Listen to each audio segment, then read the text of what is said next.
Hit that subscribe button, guys, for the latest in boxing.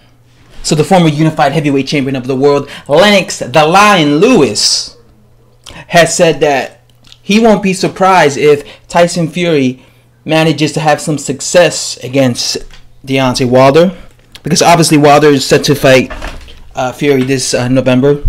According to the both of them, although the fight hasn't been confirmed, but according to them, according to every news article I come across regarding this fight, it's supposedly going to happen in November, but there hasn't really been a date announced yet, so I keep waiting on that. I keep looking on that.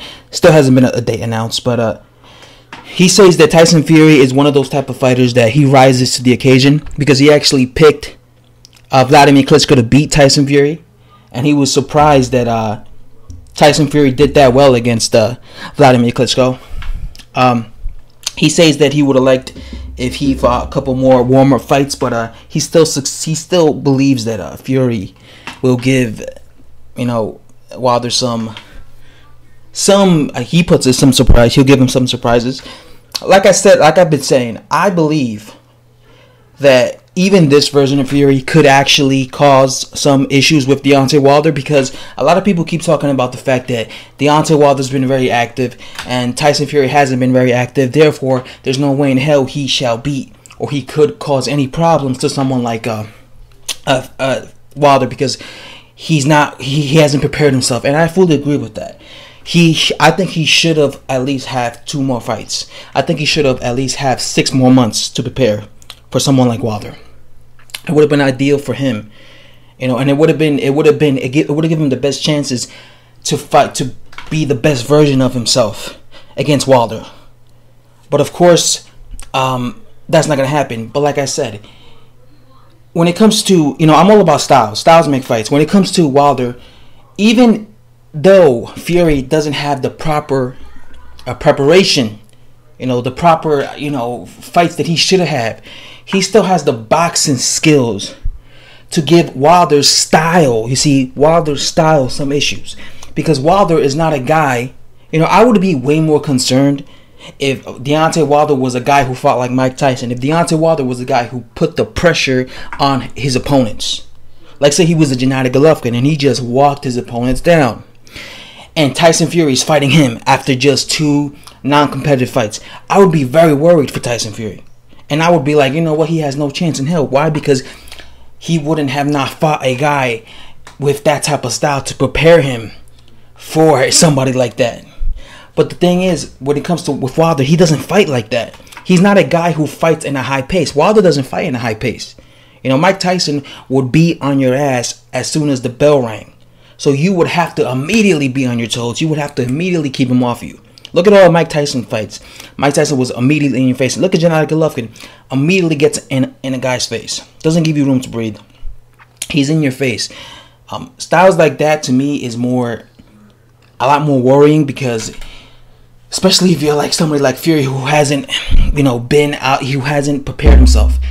That is very concerning. But when it comes to Wilder, Wilder doesn't fight in a high pace. He comes out slowly, right? He comes out and he has his hands up, 90% of the times. He has his hands up, covering his face. And you look at him, he's moving his body. He uses his whole body to move away from the punches. You see him, sometimes he fights standing right in front of his opponent, or sometimes he chooses to box, depending on the guy he's fighting. If he's fighting somebody like a Luis Ortiz, or somebody like a Bermane Stiverne, you'll see him moving. You'll see him using. Look at him when he fought Luis Ortiz in the first round. Look at what he did in the first round. Wilder was going in and out, and every time Luis Ortiz would try to counter, look at how fast Wilder would just leap out. He was doing that against. You notice how he wasn't just marching forward against Ortiz. He wasn't just marching forward against Ortiz because he knew that he could get countered. So look at what he did. He was doing this, he was feinting a lot. He was using his athleticism to leap out of the way. And the same thing happened with George Washington. When he was fighting George Washington, he was standing right in front of him. Look at what George Washington was doing. He was throwing a jab. He was feinting. Wilder wasn't letting his hands go. Wilder wasn't going Mike Tyson on him. He was just standing in front of Washington, looking to find an opening and trying to block Washington's jab, and trying to block his counters just by having his hands up. But at no point do you see, because he's not one of those type of fighters that just comes forward and lets you hit him with everything but the kitchen sink just for him to be able to land. He, like I said, he's more of a chess player, right? He'll sit there, he'll cover up. He won't take that many chances. If he sees his opponent has a good jab, his opponent has a good counter punch, his opponent has a good technique, he'll just stand in front of his opponent with his hands up and wait to see an opening. If he sees his opponent, he's really fast, Wilder. So if he sees his opponent throw like a hook from like a mile away, he'll immediately throw his right jab. I mean, his straight right hand. That's the kind of fighter he is, Deontay Wilder. That's why I'm saying. That's why, again, if you notice with Wilder, a lot of times he goes several rounds with guys who are technically better than him, right? He went 10 rounds with Luis Ortiz. Why?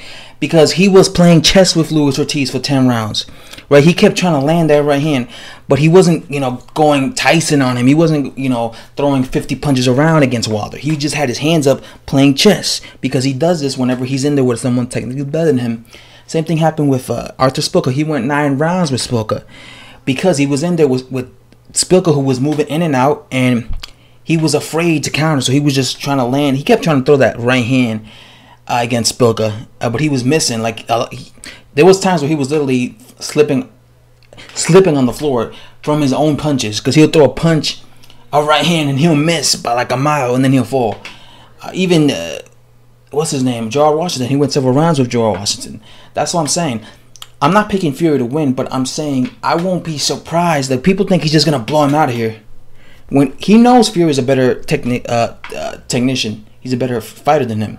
So he's going to be doing what he always does, has his hands up, trying to feint, trying to use his athleticism to get out the way, but he's not going to just march forward. Wilder never marches forward against a guy, especially if you're throwing a jab in his face. So I think Fury needs to throw a jab in his face,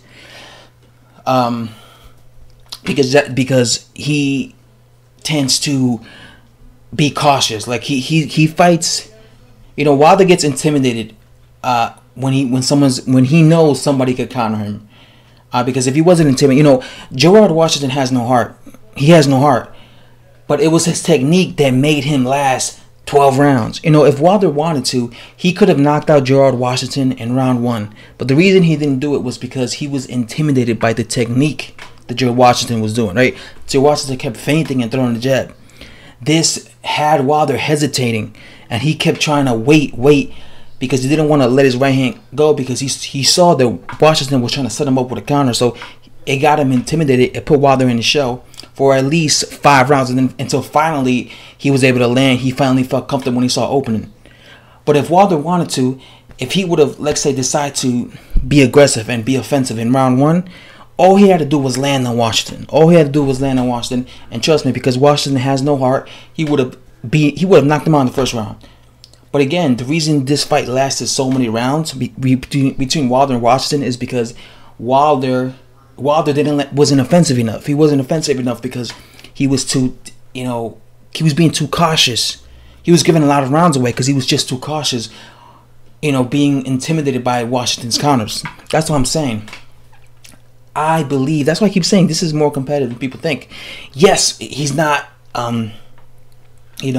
properly prepared, but I think he's savvy enough, and I think he still has the boxing technique to have Wilder basically thinking and being afraid and intimidated by getting countered. And again, as people say, Tyson Fury has no punching power. So if he has no punching power, why would Wilder be intimidated by him? It's not about that. It's about being caught. It doesn't matter if a fighter has no punching power. Wilder has been in there with guys who aren't punchers, and he's still intimidated by them. Gerard Washington's not a big puncher. You look at how intimidated he was against Gerard Washington, because he knew if he made a mistake, Washington was going to make him pay. Arthur Spilka wasn't a big puncher. But look at how cautious he was with Arthur Spilka, because he knew that Arthur Spilka was trying to set him up. Tyson Fury is not a puncher. Vladimir Klitschko hits much harder than Tyson Fury. He's much more experienced than Tyson Fury. But look at how intimidated Vladimir Klitschko was to get on the inside against Tyson Fury. All he had to do was get on the inside against him to have a chance against Tyson Fury. But he was intimidated by Tyson Fury's. He knew Tyson Fury was going to counter him. He knew if he took risks and got on the inside, he would get countered. That's why he was so intimidated. And again, you would think to yourself, wait a second. Why didn't he take risks if Tyson Fury was not a big puncher? Because he wasn't willing enough to he didn't want to get hit with a counter. So it's like, even though he's not a big puncher, I still don't want to get hit with a clean counter. And that's why he gave away that fight, Vladimir Klitschko against Tyson Fury. And this is the same thing that Deontay Wilder does. That's what I'm saying. I'm picking Wilder to win, but don't be surprised if it's round 5 and you got Fury winning. Because Wilder isn't letting his hands go enough. He's not taking enough risks. That's what I'm saying. It's going to be a case where he might be behind on the scorecards, or this fight might go some rounds, and then eventually Wilder is going to find his opening. When he finds his opening, he's going to let that right hand go, and he's going to hit Tyson Fury right in the chin. Bam. That's all she wrote. You're going to see Fury fall. You're going to see him hurt. You're going to see him on Queer Street. Fury has a lot of heart. He's going to get up. He's going to try. But the ref's going to wave the fight off. It's going to be over. Fury's going to lose via most definitely either knockout or a technical, TKO. Or the ref just stops it while he's on his feet. So, again, that's just how I feel. It seems Lennox agrees with me. And, just subscribe, guys, for Gladiators in Boxing.